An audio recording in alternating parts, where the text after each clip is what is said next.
Seja bem-vindo a mais um episódio do Unicast, o seu podcast de teologia, né, focado aí em alcançar a unidade no meio de uma diversidade de convidados. Temos um novo convidado hoje aqui, você já leu aqui embaixo, já sabe quem que é, daqui a pouco eu vou pedir para ele se apresentar. Lembrando, né, eu falei isso, não falei isso tanto nesses últimos episódios, a gente está aqui, nós somos o podcast da Igreja Batista Somos Um, aqui em Belo Horizonte, no bairro Buriti. Se você está ouvindo isso de algum outro lugar do mundo que seja, a gente está aqui sendo... esse podcast existe a partir da Igreja Batista Somos Um e estamos muito felizes de estar aqui mais uma vez. Eu sou Pedro Fernandes, ao meu lado e à minha frente aqui estão Pastor Gibas, Pastor Léo também junto comigo apresentando esse episódio. Sejam bem-vindos mais uma vez, pessoal. Obrigado, pessoal. Graça e paz. Alegria estarmos juntos novamente. Fala, turma. Que bom estarmos aqui de novo juntos. Que bom que vocês estão aqui nos ouvindo, nos abençoando, né? Compartilhando esse conteúdo. Tem sido assim um tempo maravilhoso estarmos juntos aqui. E como eu disse, pessoal, estamos hoje então com um convidado, então vou pedir para o pastor Geraldo se apresentar. Uma alegria imensa estar aqui falando sobre esse tema que você já leu, a gente já entra nele, mas seja bem-vindo, pastor Geraldo, se apresente aí para o nosso público saber quem é você, de onde você vem. Joia, primeira vez que eu estou aqui com vocês, uma alegria, meu povo, minhas origens, minhas raízes são vocês, uma alegria muito grande estar aqui para a gente tratar desse tema. E quero me apresentar, eu sou pastor evangélico, pastoreio a Igreja Batista da Reconciliação, ali no bairro Floramar, onde nosso irmão e pastor Léo morou por muitos anos. Estamos ali no Floramar, servindo a comunidade com muita alegria, um trabalho alegre, vibrante, com juventude, um trabalho social, e plantamos uma escola de teologia na igreja, estamos toda segunda-feira ali com uma escola bíblica e teológica, então... Prazer estar aqui com vocês. Muito bom, muito bom. Então, vamos começar mais um bate-papo. Como eu disse, você já deve ter lido na descrição, né, no título do episódio, a gente quer falar um pouco sobre o discipulado de Cristo em nós, ou Cristo sendo formado em nós. E essa conversa, pastor Geraldo, né, a gente começa ali a partir da carta aos Gálatas, certo? Sim. Então, esse texto, né, falando até que Cristo seja formado em nós, está ali no meio da carta aos Gálatas, mas para a gente introduzir esse assunto, como que a gente consegue, pastor, então definir o que era o contexto ali dos Gálatas, o contexto que Paulo inicia a carta aos Gálatas, como que a gente pode começar a pensar na relevância desse tema também ali, para a gente chegar na formação de Cristo em nós? A Galácia é uma região importante para o ministério de Paulo. Paulo começa o ministério dele praticamente na Galácia. Quando ele sai na primeira viagem missionária, vamos colocar aqui um contexto breve, ele sai na primeira viagem missionária com Barnabé, enviado pela igreja de Antioquia. Uma coisa muito importante, missão não está desconectada da igreja. Não existe missão desconectada. As para-eclesiásticas que surgiram nas décadas de 80, 90, né? aquela proliferação de para-eclesiásticas, como um Jocum, por exemplo, e outras missões, muitas que continuaram a vida dessas missões é porque elas estiveram em parceria com a igreja. De fato, quem envia a igreja? Paulo foi enviado pela igreja de Antioquia com Barnabé e chegaram na Galácia. É quando João Marcos retorna, ele tem receio de subir para a Galácia, né? Porque é uma região muito inóspita a chegada na Galácia. E João Marcos voltou e só Paulo e Barnabé subiram. Ali Paulo sofreu o primeiro apedrejamento dele, né? Quando ele recusa ser chamado de Deus, né? De Zeus e Mercúrio, né? Então, seria Paulo um deus e Barnabé outro, e eles recusam. Uma coisa muito interessante aqui também é que, enquanto os homens recentemente querem ser apóstolos, semideuses, Paulo estava recusando as honrarias humanas, né? Na contramão da busca por poder. Então, a Galácia foi muito importante. Foi ali que Paulo encontrou uma comunidade judaica estabelecida, e ali ocorre a conversão de Timóteo, né? Timóteo é que vem ali com a mãe Eunice e a Lloyd, e uma comunidade muito próxima de Tarso, né? Tarso está ali muito perto da Galácia. Então é uma região muito conhecida por Paulo, de uma influência romana também muito grande. E Paulo praticamente a gente pode dizer que está em casa, não é? Ali na Galácia. E aí ele enfrenta o primeiro desafio missionário dele, que é a partir da conversão dos judeus. Então, o itinerário missionário do apóstolo Paulo era chegar numa comunidade, procurar primeiro os judeus. Então, ele ia para uma sinagoga. Chegava na sinagoga, anunciava Cristo.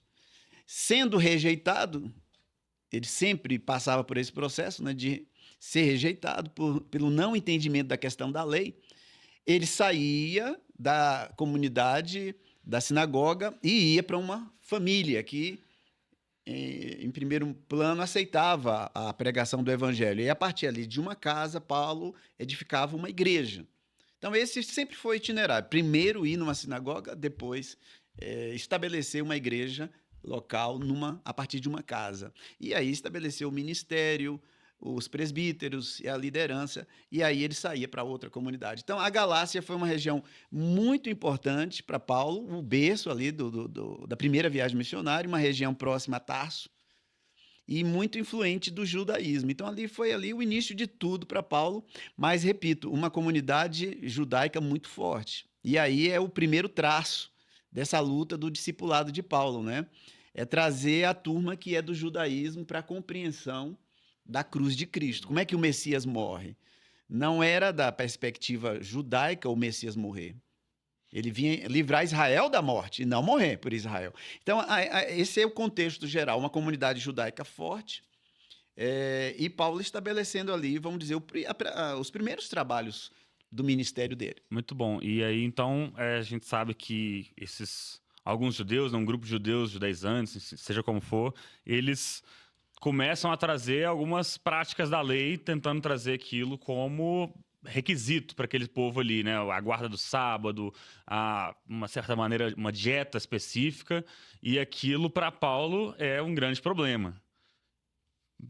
E aí, por que isso se torna um problema? Como que a gente começa a pensar a problemática que ele vai levantar ali em Gálatas capítulo 1 e trazendo ali nos primeiros capítulos? Muito interessante. Eu sempre digo, nas minhas aulas, eu comento na internet, eu falo, gente, um pouco de história da igreja resolveria muito. O que acontece é o seguinte, essa carta tem uma dificuldade de localização histórica dessa carta. Alguns acreditam que seja realmente o primeiro trabalho escrito, né, de Paulo. Se essa carta está localizada antes do Concílio de Jerusalém ou depois do Concílio de Jerusalém, que aconteceu ali em Atos 15, que foi o Concílio de Jerusalém, primeiro concílio da cristandade, quando os apóstolos de Jerusalém, os presbíteros de Antioquia e da região descem para resolverem a questão da circuncisão. E a grande questão era, o cristão judeu e cristão gentio deveriam se circuncidar ou não?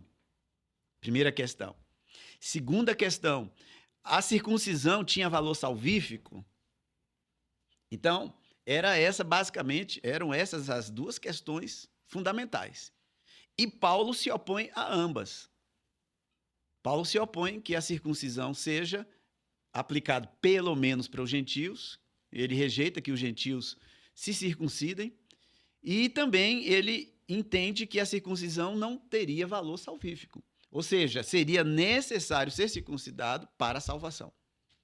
E aí o concílio foi para deliberar sobre isso. E aí tem aquele final, aquele desfecho que a gente vê ali em Atos. Pareceu bem a nós e ao Espírito Santo não impor nenhum encargo aos gentios.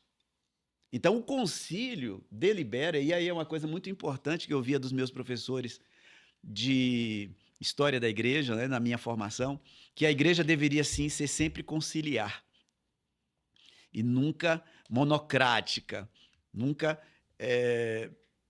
com a deliberação apenas numa cabeça, num homem, numa pedra, Uhum. né, num pontífice. A igreja sempre buscou ser conciliar. Então, e assim, o concílio de Jerusalém, com todos os apóstolos e presbíteros, decidiram não impor aos gentios encargo algum. O que significa não impor encargo algum? Não impor o peso da lei judaica, né? Inclusive a circuncisão. Então, ficou ali deliberado. Isso foi batido o martelo no concílio, foi decidido. Porém, a cristandade, em geral, nas igrejas judaicas, elas não receberam de bom grado essa, ou pelo menos não entenderam, né, assim. E aí Paulo foi julgado como um detrator, como aquele que destruía a lei. Mas Paulo saía com o respaldo do concílio de Jerusalém. Então, voltando aqui para a questão dos Gálatas, há uma questão aí. Gálatas está antes ou depois do concílio? Eu entendo que Gálatas está no período do concílio. Então, a circulação das informações não era com a rapidez que nós temos hoje. Claro. Não tinha imprensa.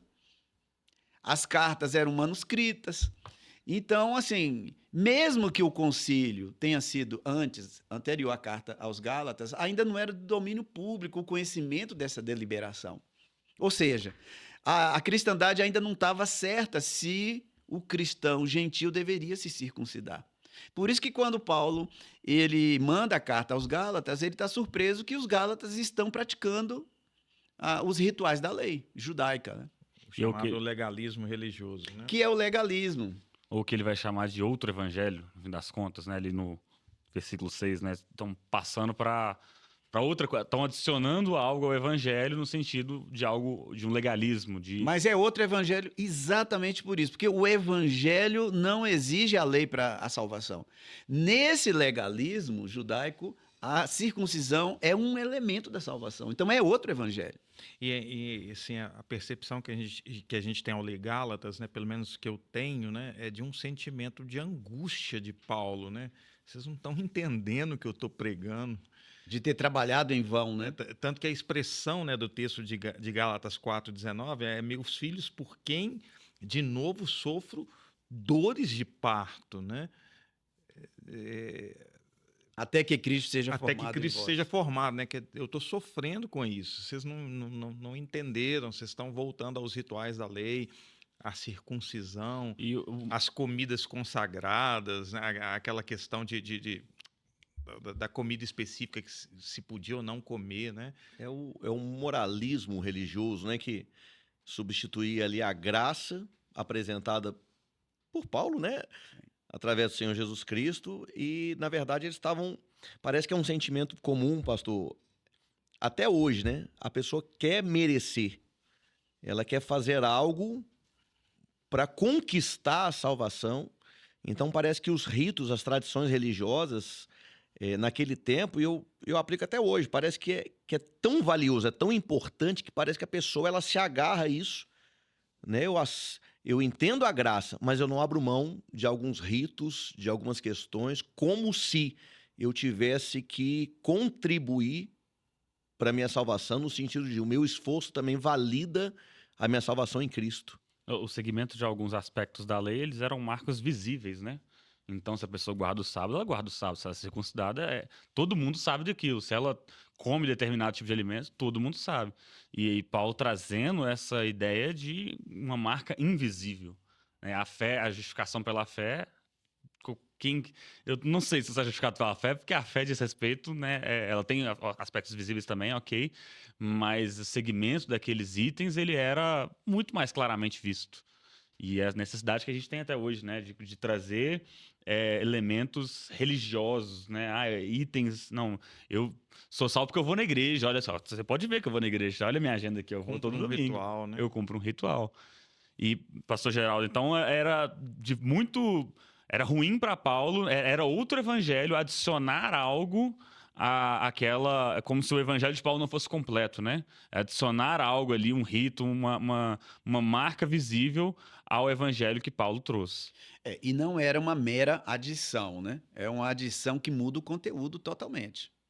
Porque dizer que somos salvos pela fé em Cristo, mas a observância da lei é alterar totalmente.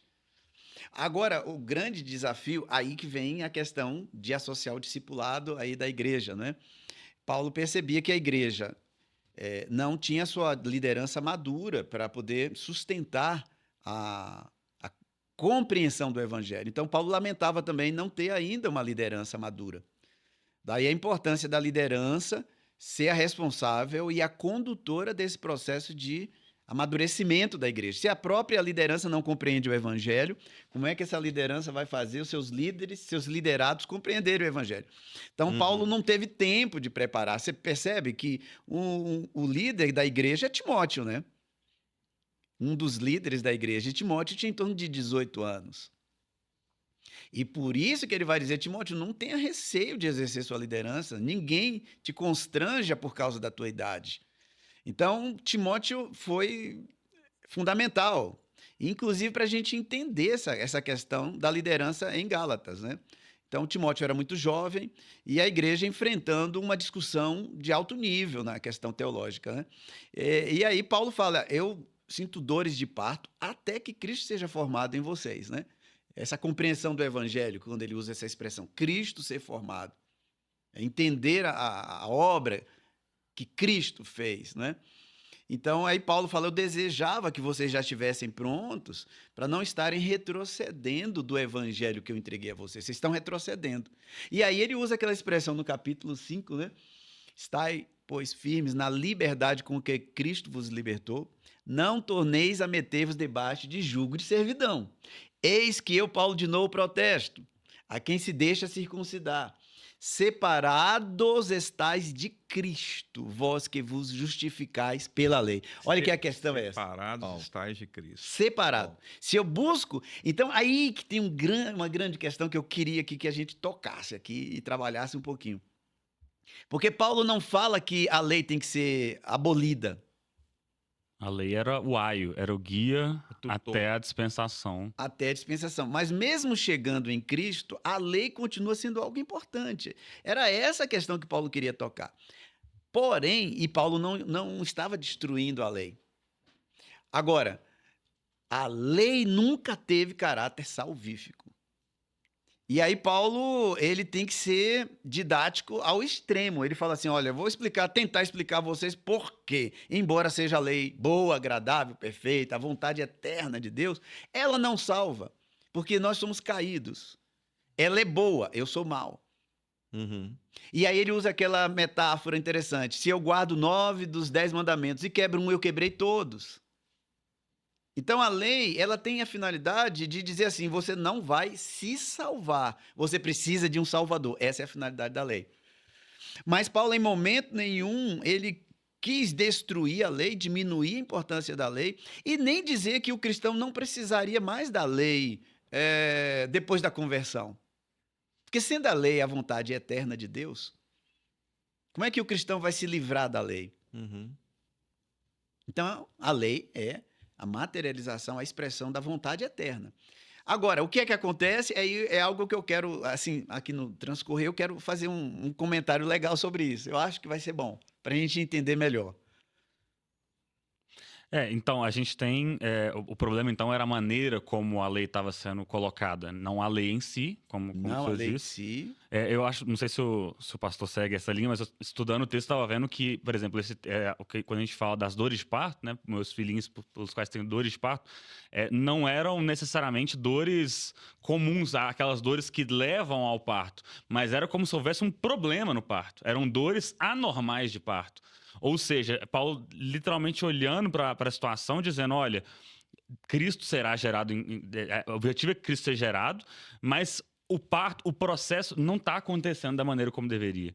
A maneira como vocês estão colocando a lei na história não funciona. Estão impedindo de que isso aconteça. Vocês estão impedindo. E aí, justamente, a questão, né, como que aí vamos tentar, né, fazer nosso papel aqui de trazer para os dias de hoje, né, como que a gente, ao querer adicionar o nosso mérito, os nossos marcos visíveis, as nossas, dos nossos ritos, nossa maneira de conquistar pelo braço, a gente está atrapalhando a obra de Cristo. A gente está, o pastor já falou, né, regredindo, né, voltando para onde não deveria voltar, né?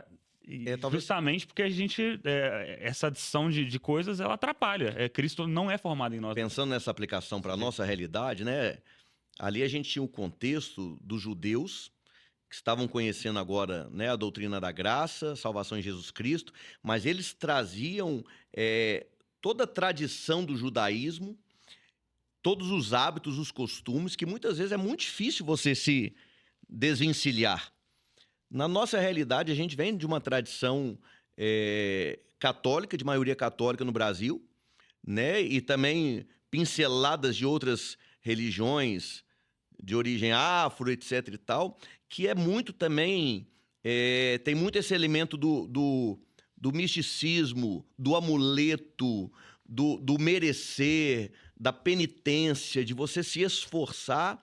E às vezes a gente vê isso presente também no meio cristão, da pessoa conhecer a Cristo, mas ela precisar de um elemento físico, né? E a gente vê muito essas distorções de precisar, muitas vezes, o pessoal fala muito de... É o ponto de contato. Ponto de contato para induzir a fé. Aí você precisa de um copo de água em cima da televisão para que, através desse ponto de contato, Deus opere na sua vida. E a fé que Jesus elogiou foi a fé do centurião, que não era nem judeu.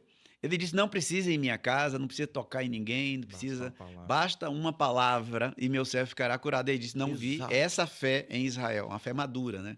Exatamente. E Jesus, posteriormente, também vai falar, né, com que diz respeito a tomar, né? Felizes aqueles que não precisaram ver, bem-aventurados aqueles que não viram e creram. Não viram e creram. Ou seja, será que a gente, né, estudando a carta aos Gálatas, isso não se aplica também à nossa realidade? Com certeza, né? Assim, de avaliarmos, será que nós também estamos introduzindo outro evangelho?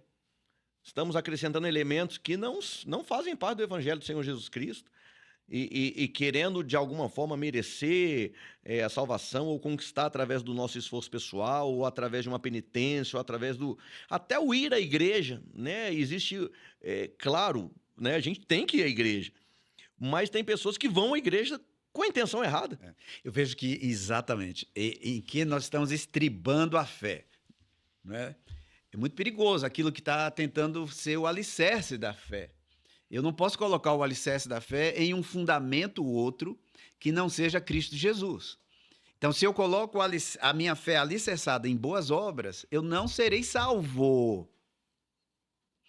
E, em momento nenhum, a Bíblia está dizendo que não seja para praticar. Devemos praticar as boas obras, mas eu não posso estribar a minha fé em boas obras. Elas não serão suficientes. Elas não bastarão. Né? Então, deixa eu trazer aqui. Então, o centro da questão de Gálatas é onde está a segurança da nossa salvação. Os judaizantes, desculpem, os judaizantes estavam dizendo, é em Cristo, na obra dele, mais a guarda da lei. Nesses dois alicerces. Um mais o outro. Um mais o outro. Paulo dizia, não é um mais o outro, é só em Cristo. Que Lutero vai falar de novo. resgatar. Só os Cristos. Lutero brada Paulo de novo. Uhum. Foi por isso que Lutero bradou na Reforma, porque ele estudou a carta aos Gálatas, Romanos, e aí ele bradou, somente Cristo. Ele reprisa Paulo. Reverbera Paulo, né? Então, só fechando esse primeiro argumento. Então, a grande discussão é só Cristo. Agora, qual o papel da lei? Aí é uma discussão subsidiária, que vem a reboque. E eles diziam, ao dizer que é só Cristo, você está destruindo a lei, Paulo. Não, senhor, eu estou colocando a lei no lugar dela. Não estou destruindo a lei. É essa a grande questão. E aí, só uma última coisa aí. O problema de estribar a fé em outro elemento que não seja a graça de Deus é que, ao confiar em outro elemento, a pessoa vai estar colocando em risco sua salvação. É por isso que Jesus usava aquela expressão, as prostitutas entrarão na frente no reino de Deus. Elas não tinham nada mais do que Porque elas não tinham confiar. obras. Uau. E ele falava colocar na frente de quem? Dos saduceus, dos fariseus, dos religiosos da época. Ele falava, elas vão entrar na frente. Isso chocava. Como que elas vão, se elas não têm obras? É porque, não tendo obras, elas corriam para um Salvador. E apenas para um Salvador. E os que não se prostituíam, entregavam os dízimos, eram externamente religiosos, mas internamente eram lobos vorazes, estavam confiando nos rituais religiosos para serem salvos. Enquanto as prostitutas que não tinham obras corriam para o Salvador. a própria oração lá do publicano do fariseu, né, em que ele diz, graças a Deus que eu não sou como ele, porque Não eu dou sou o dízimo. Jejuo 2 vezes por semana. E aí Jesus chega para Nicodemos e olha para Nicodemos, um homem já maduro, saduceu, no templo, servindo, e ele fala assim, você ainda não nasceu de novo. Você está confiado nos rituais. Necessário é que você nasça de novo. Ele falou, não estou entendendo nada. Ele falou, e você já deveria entender. Então, a prova que você não nasceu de novo é que você também não entendeu ainda a graça. Pastor Geraldo, é sensacional. E uma dificuldade que às vezes percebo que nós, pregadores, proclamadores do evangelho, às vezes temos, nós pregamos, e a Bíblia fala sobre isso, nós somos salvos pela graça, mediante a fé, e as boas obras, embora sejam necessárias, não nos levarão para o céu. Mas eu percebo no meio da cristandade, e eu não sei se vocês compartilham dessa percepção, que aí a pergunta que às vezes surge então tá bom, se somos salvos pela graça, para que serve a lei? Né? E eu acho que é o que está nesse contexto, né? Eu imagino que a pergunta do judeu ali, talvez no concílio de Jerusalém ou em algum lugar, né? Os judaizantes, então para que serve a lei? Como que a gente responde isso hoje no século XXI para o cristão da IBR, da Batista Somos Um? Qual que é o papel da lei, então?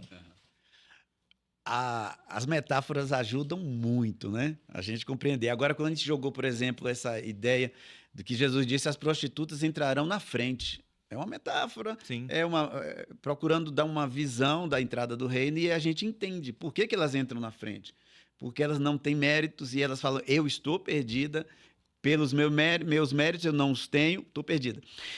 Eu queria, para explicar isso, o lugar da lei, eu tive uma aula recentemente no nosso curso de teologia, e foi fantástica.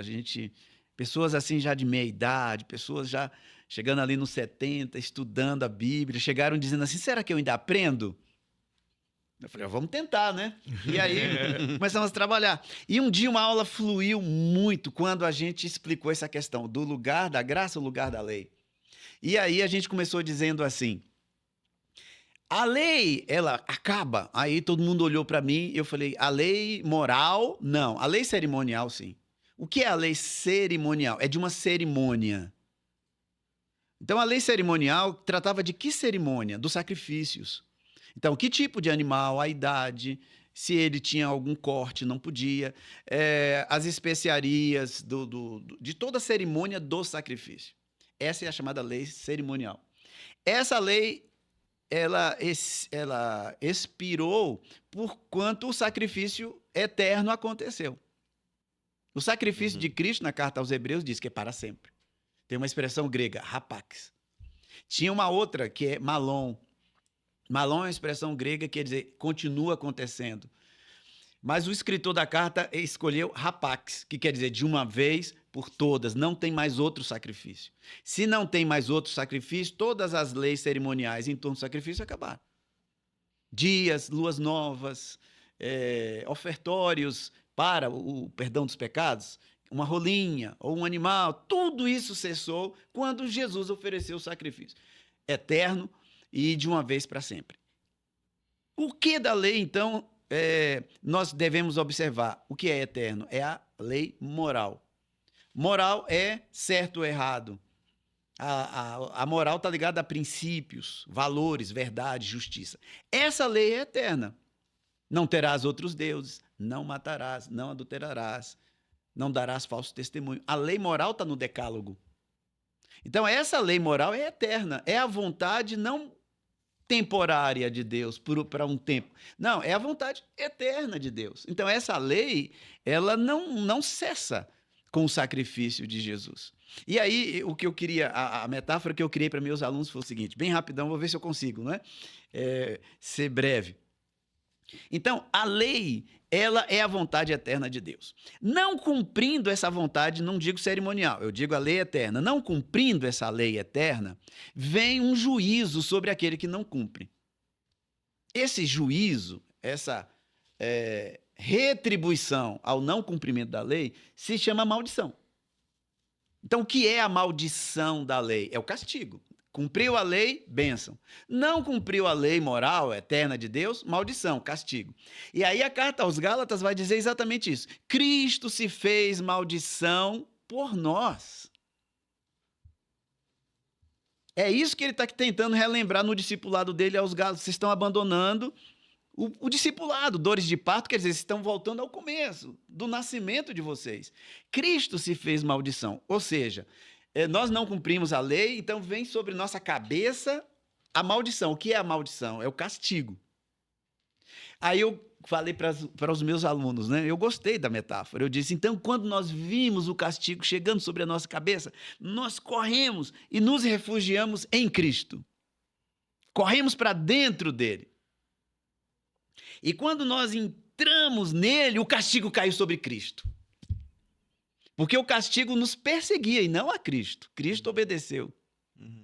Mas o castigo veio atrás de nós. Mas nós corremos e entramos nele. Ele diz, vinde a mim, todos vós que estáis cansados, vinde a mim. E nós entramos nele. Aí o castigo caiu sobre Cristo. É como uma chuva, eu usei a metáfora da chuva. A gente corre para um abrigo, a chuva cai no abrigo, não cai em nós. Aí o pessoal gostou. Não, entendi. Eu falei, a mesma metáfora da arca de Noé. Corremos para dentro da arca. O dilúvio caiu sobre a arca. E nós, dentro da arca, fomos salvos. Essa é a ideia. Então, Cristo se fez maldição por nós. Ele atraiu a maldição para ele, porquanto nós entramos nele. Aí todo mundo gostou. Falei, agora nós estamos dentro de Cristo. E como é que eu vou estar dentro do corpo de Cristo sendo um pecador, se ele é santo? Aí eu peguei a metáfora de nós estarmos em Cristo, dentro dele. Aí eu falei, é necessário então que dentro dele agora eu sofra um processo de adequação a ele. Fazer parte desse corpo. Porque se eu não fizer parte desse corpo, nós não fizermos parte desse corpo, nós seremos corpo estranho dentro do corpo de Cristo. Vocês entenderam? Todo mundo, sim. Eu falei, o que é que o corpo faz com um corpo estranho? Todo mundo regogita, põe para fora. Eu falei, e aquele alimento que entra e é absorvido e posto para fora? Não, ele faz parte do corpo. Eu falei, exatamente, nós corremos para Cristo para fugir da maldição da lei. Agora, em Cristo eu preciso ser absorvido por ele. Nós passamos a fazermos parte de Cristo. Se eu continuar pecador, eu serei corpo estranho, vomitar-te-ei da minha boca. Aí eu peguei o Apocalipse, porque és frio, não és quente, né? És morno, vomitar-te-ei da minha boca. Eu falei, você precisa ser absorvido. Esse processo de absorção se chama novo nascimento. Aí você é absorvido e aí você passa a fazer parte de quê? Aí todo mundo, do corpo de Cristo. Eu falei, exatamente isso. É porque você está dentro de Cristo. Essa transformação é o processo de ser transformado na matéria de Cristo, ser um com eles e se tornar um espírito com ele. Aí eu digo o seguinte, e como é que esse processo é feito para que o corpo me absorva? Que enzima é jogada em nós para a gente fazer parte desse corpo? Eu falei, é o Espírito Santo. Eu peguei o processo de É uma grande solução de Paulo no final de Gálatas, né? Que vai trazer para solucionar toda essa questão. Enigma de a lei e Cristo. Exatamente o que eu queria chegar. Essa enzima que vai dissolver o alimento para fazer parte do corpo, eu peguei o processo digestivo, eu disse, essa enzima é o Espírito Santo que vai trabalhar em nós, tirar o coração de pedra, vai dissolver esse coração de pedra, nos dá um coração de carne, nos dá uma nova compreensão da vida, um novo espírito, e colocar em nós o seu espírito. Aí eu me integro. Quando eu me integro a este corpo, eu passo a olhar para a lei e falo, nossa, antes eu olhava para a lei como uma coisa chata, que só dizia não. A lei é o sim de Deus. E aí, com esse novo nascimento, eu olho para a lei e falo assim, na lei do Senhor está o meu prazer, nela eu vou meditar de dia e de noite. A lei passa de ser algo contrário à minha natureza, agora passa a ser algo que a minha natureza deseja. Porque eu estou me tornando como Cristo, Cristo sendo formado em mim. Aí eu sendo formado em Cristo e Cristo sendo formado em mim, eu olho para a lei com outra perspectiva. Não adulterar é a melhor coisa que eu posso fazer na minha vida. Não dar falso testemunho é a melhor coisa que eu... Honrar meu pai e minha mãe, eles são... os cabeças da minha existência, são meus líderes que eu devo. Então, a lei passa a ser o meu prazer e não algo, porque a minha natureza foi transformada. Não é uma obrigação mais, né? É por amor. É amor. Não é uma moeda de troca, né? Eu faço para receber algo de Deus. Não, eu faço porque eu já recebi algo de Deus e eu faço porque agora eu amo, quero agradar, eu estou nele. Né? Estou nele. Perfeito, perfeito. E ela é a maravilhoso. vontade do meu Deus. A lei é a vontade do meu Deus. Então eu vou agradá-lo.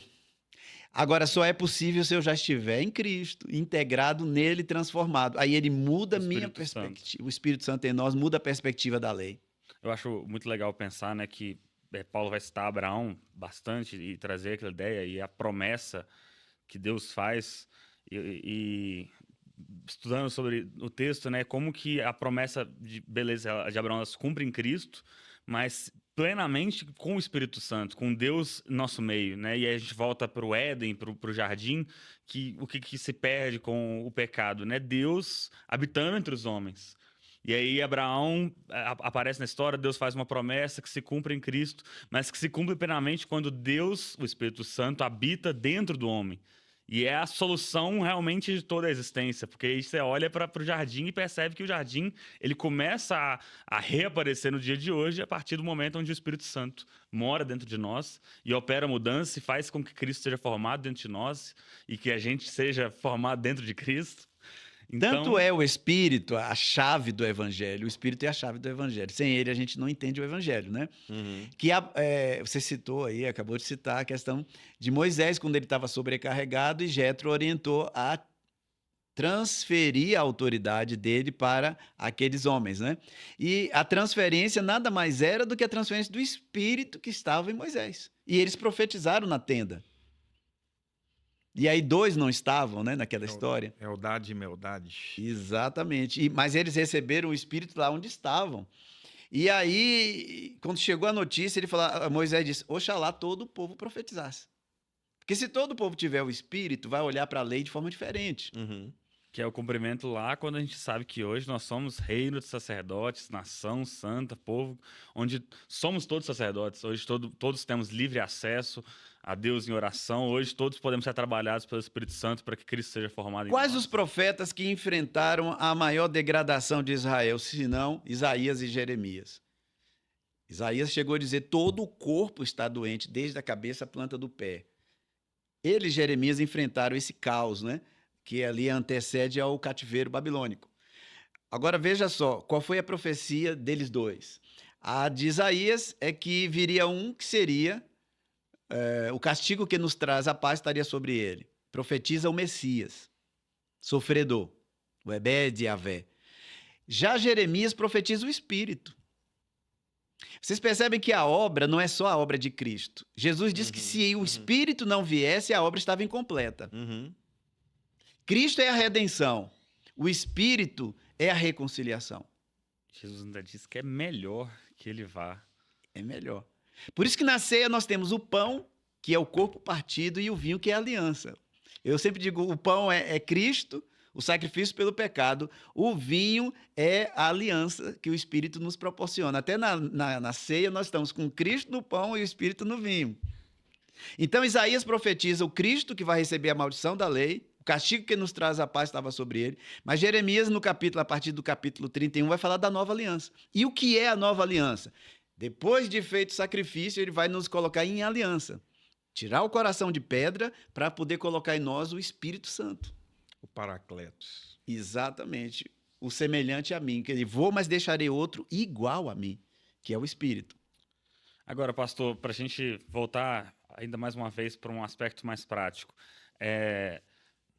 Existem dificuldades ali da gente viver essa parte final da carta aos Gálatas, né? Quando a gente fala do Espírito Santo e Espírito Santo produzindo virtude, por assim dizer, né? Amor, paz, longanimidade, temperança, o fruto do Espírito, é muito mais subjetivo do que as leis que diziam sim e não, sim e não, sim e não. A conexão é total. É total. Exatamente, você é o mediador aqui do nosso grupo, está me ajudando, né?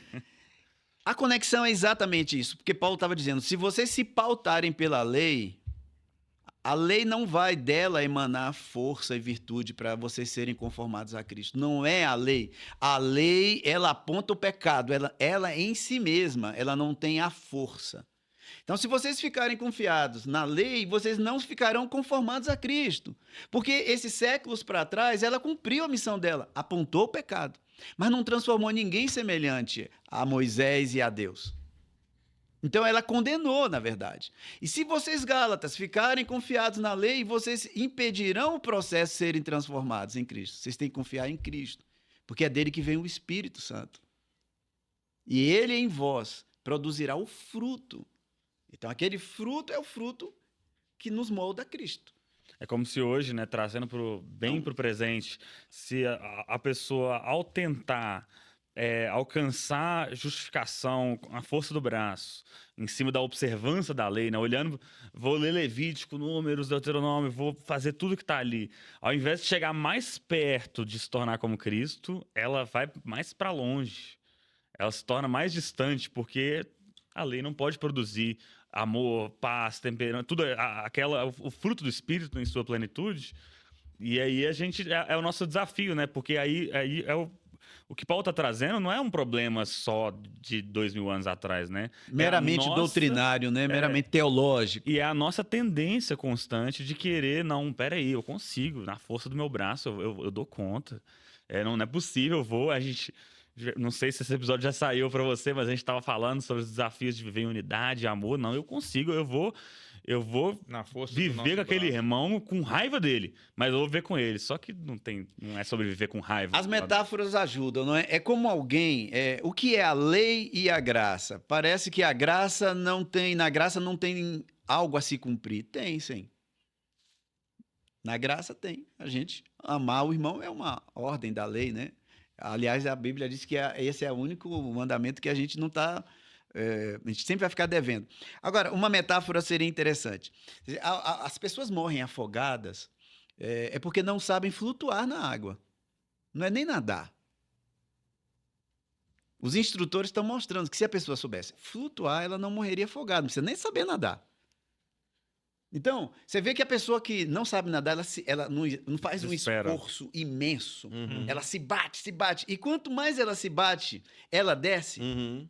menos força ela tem para flutuar. menos força ela tem. O que ela tem que aprender? A flutuar. Então, alguém já disse, você não sabe nadar? Põe as mãos para trás e deixa seu corpo ficar plano, na horizontal. Pare de se bater, flutue, até que alguém que saiba nadar, um salva-vidas, venha e te resgate. Naquelas... correntes marítimas, as pessoas morrem por isso. A rendição, né? Fica tentando sair. Deixa a corrente te levar para onde ela está te levando e depois você sai. Uhum. É isso. A lei é um esforço para me salvar e quanto mais eu me esforço, mais eu desço. A graça é aprender a flutuar. Depender. A depender de Deus. Deus, não é flutuar e ficar pecador para sempre. Não. Uhum. Senhor, eu me rendo de tentar me transformar. Me transforma. É a obra do Espírito É Santo. mais ou menos isso. Uau. Sensacional. Então, o Espírito Santo deseja fazer uma obra em nós que pode ser feita a partir do momento onde a gente não tenta, com a nossa força, seguir essa lei. Como que a gente pode, então, trazendo... Esse papo que está passando cada vez mais rápido o tempo que a gente está juntos. Como que a gente pode ir ainda mais para a prática, né? Deixar Cristo ser formado em nós, pergunto eu a todos os pastores da mesa.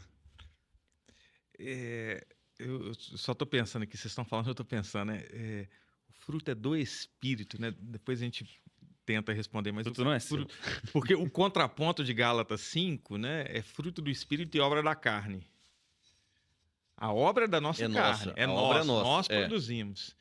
O fruto, quem produz é o Espírito, né? Eu ainda estou, desculpa Pedro, mas eu ainda estou digerindo na gente ali se afogando, se debatendo, afundando, ao passo que se eu me render, o Espírito vai poder produzir esse fruto em nós, né? Que sensacional, né? É o Cristo sendo formado em nós.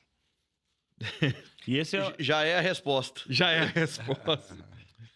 Né? O Cristo sendo formado em nós, ou seja, não somos nós que formamos o Cristo em nós. É o Espírito que gera Cristo em nós.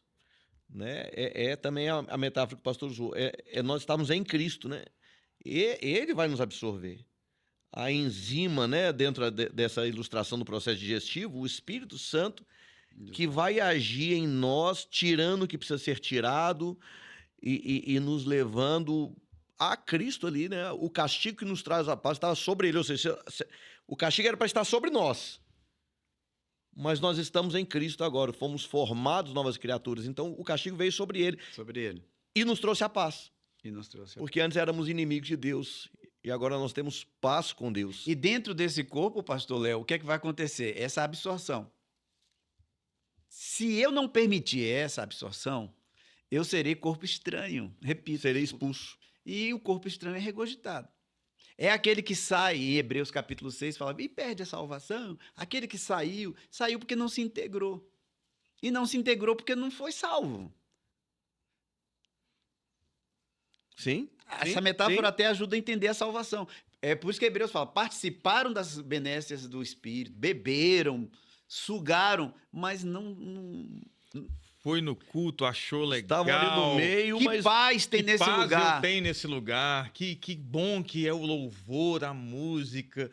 Participou ali, né? Mas não Participou. absorveu. Mas não se integrou a Cristo. E se integrar a Cristo é fazer parte desse corpo de verdade mesmo. Então a vida de Cristo passa a estar em nós. Quer ver outra metáfora interessante? É a videira. Ele diz que toda vara que em mim está enxertada, mas não dá fruto. Por que não dá fruto? Porque não está correndo seiva nessa vara. sim. Está enxertada, mas não deu fruto. Corta. Isso não é perda de salvação. A seiva nunca passou. Então, esse processo é o mesmo da videira, que ele vai dizer, a vara está em mim, foi enxertada, foi trazida, mas ela, na linguagem assim de quem trabalha, não pegou o enxerto. Uhum. A seiva Não pegou o entra. cheiro. É. Vai ser cortada, regurgitada. E Mas a que está em mim dará muito fruto. é isso. E é curioso, né? Como que aí a gente realmente sai muito do centro, né? Toda a obra de Deus em nós, ela é de iniciativa de Deus, por meio de Deus. E às vezes aí é o caso dos Gálatas, né? Vocês começaram pelo Espírito e agora querem continuar se autoaperfeiçoando pelas suas próprias obras. E às vezes é o nosso caso, né? Não, eu entendi que Deus me alcançou, assim como, usando o próprio exemplo de Paulo, né? Abraão, Deus escolheu soberanamente Abraão. Agora é a minha vez, agora é a minha parte. Não. Se a gente não deixa a aura do Espírito, ele não é formado em nós. É dele, por ele e e ele. para ele são todas as coisas. Glória, pois, a ele. A Eternamente, ele, amém. eternamente. É tudo dele, é por ele, é para ele, é tudo a ele. Então, e para quem está nos assistindo entender, ele falou assim, então, se eu estou em Cristo, nova criatura eu sou. As coisas velhas ficaram para trás, tá vendo? Eu entro em Cristo, mas as velhas precisam ficar fora de Cristo.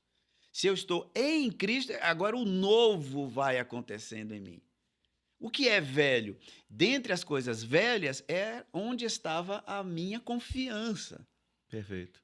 A minha confiança estava nos rituais. Quando eu era católico, jovenzinho católico, eu confiava, eu falava, eu cumpri minha obrigação, eu fui à missa, eu comunguei, eu estou bem, estou quite com Deus. Então, a minha ideia, que eu acho que é a ideia de muitos, eu cumpri minha obrigação, dei a minha esmola. Que para Paulo é um jugo de escravidão, né? Aí ele traz no capítulo 5 a ideia de liberdade, né? De liberdade. Como que quando a gente confia nos rituais, ou seja, em nós mesmos, é um jugo eterna de dívida, é escravidão. E ele nos chama, estou aqui com Gálatas 5 aberto, para a liberdade foi que Cristo vos libertou, por isso permaneçam firmes e não se submetam de novo a um jugo. É loucura, né? A gente quer... de alguma é tendência nossa se submeter novamente a uma escravidão que a gente foi liberto. Outra metáfora interessante, você vê que eu gosto das metáforas, né? Porque esse espírito, qual é o primeiro fruto do espírito, né? O que é que ele produz em nós? Amor. Então, essa nos leva para uma metáfora interessante para entender obra e graça.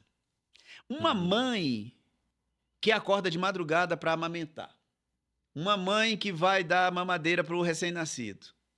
Para ela é peso isso, embora seja cansativo, mas não é peso, é prazer.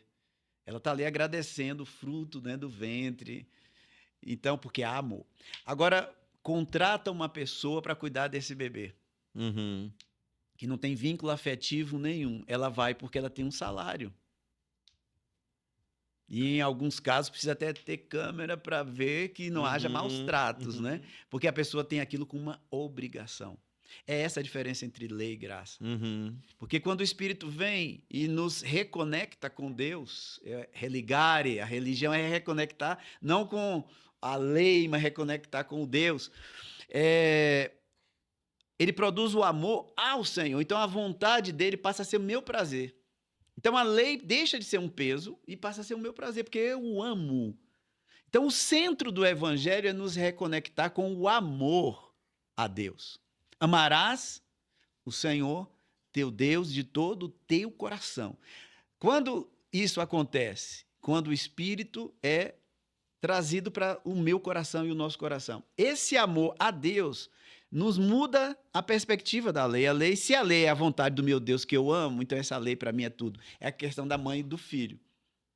Então, se o filho chora com sede, corre, eu quero dar água. Se está com fome, dá a mamadeira, dá o leitinho. Então, a vontade daquela pessoa que eu amo não é um peso para mim. A vontade de quem eu amo é o meu prazer satisfazer essa vontade. Então, a lei, que é a vontade de Deus, deixa de ser um peso. Agora, só se eu amá-lo. Agora, se eu amo a mim mesmo apenas, a lei é peso. Esse é o núcleo do evangelho. É tirar o foco do nosso amor. E aí... Conversão é tirar o amor de nós mesmos e colocar em Deus. Em Deus, ele ressignifica os amores. Aí o Paulo fala em Gálatas 5:24, né? Aqueles que pertencem a Cristo Jesus crucificaram seus maus desejos e paixões, né? Então, esse trabalho de... porque nós temos a natureza egoísta, os maus desejos, as paixões, mas a partir do momento que eu pertenço a Cristo, eu quero crucificar isso, né? Mal, a referência do mal e do que não é mal é a vontade de Deus. Mal é aquilo que é contrário à vontade de Deus. Né? Não é simplesmente o que eu desejo é mal. Mal é o que é contrário. E como eu quero agradá-lo e esse desejo não agrada, esse desejo é mal e eu vou crucificar por causa dele. Então, o evangelho é interessante. Me permitam essa colocação final, né? Nós já estamos caminhando aí para o fim? Então, mas pode ir com calma, tem mais uns minutinhos. Porque o que a Bíblia fala assim, e esta é a condenação. João 3. Interessante. Onde é que nós somos condenados, né? E esta é a condenação. Que a luz veio ao mundo. E o mundo amou mais as trevas do que a luz. Então, o mundo ama, eu costumo dizer, vai para o inferno amando, mas amando a si mesmo.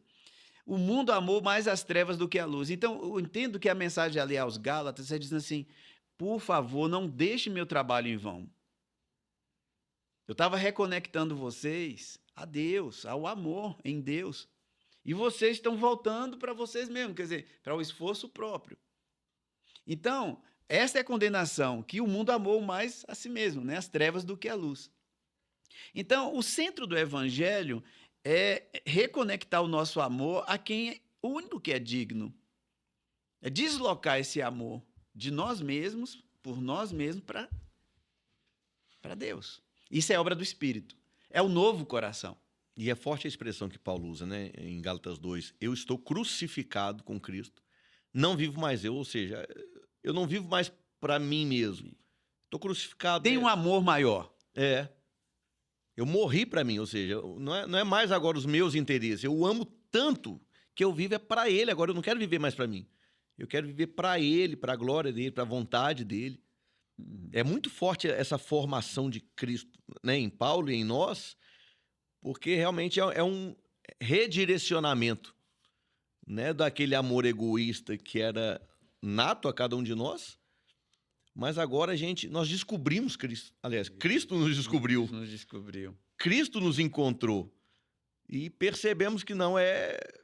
A lei nos mostrou isso, né? A lei nos mostrou, olha, realmente eu não consigo. Não consigo. Por mais que eu tente, eu não consigo, mas ele me encontrou e agora eu o amo.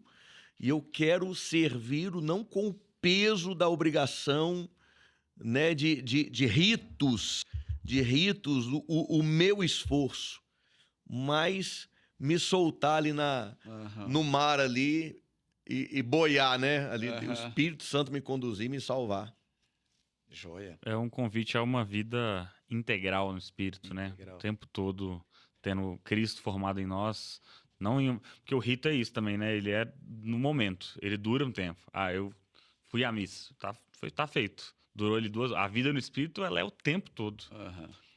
Não é sobre não matar em um determinado momento, né? Mas é sobre o tempo todo não cultivar o ódio. Isso. E aí é uma disposição um pouco mais trabalhosa, né? Um pouco mais uma régua mais elevada, porque essas virtudes de amor, de paz, etc., elas são virtudes que devem habitar em nós constantemente. Então, muito bom, muito bom.